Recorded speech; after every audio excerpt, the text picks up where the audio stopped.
This appointment that you got today is because you choose to be a professional. I've never asked anybody from my commissioners and anyone that has worked with me to please me. I always request that do the right thing so that posterity will judge you. For every one of you here, you Pamsek, who were involved in illegality. When I say illegality, I'm not talking about the issue of the administration of the emergency rule, or the situation, but not guiding them to do what is right, supporting those things that are not the standard of civil service. Your punishment will come. Just be prepared. I'm not interested in whatever was done. It wasn't our fault. It was the situation that warranted it.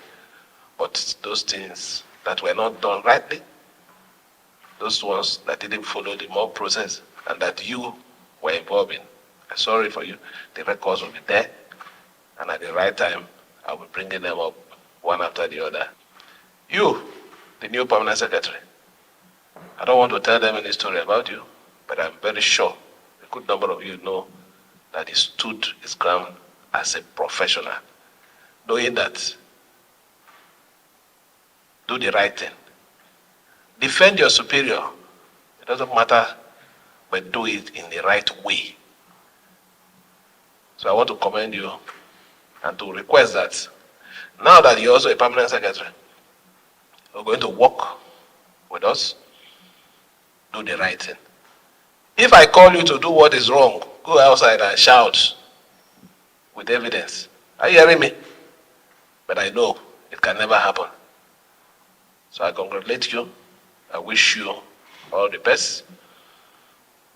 Prove to every other person that you're right. That when you took whatever decision you took at that time, that it was the right thing that you did. I would have pronounced your portfolio, or will I say, where you'll be going. But I know that it's not a hidden thing. Everybody knows where you're going. Thank you, and may God bless every one of you.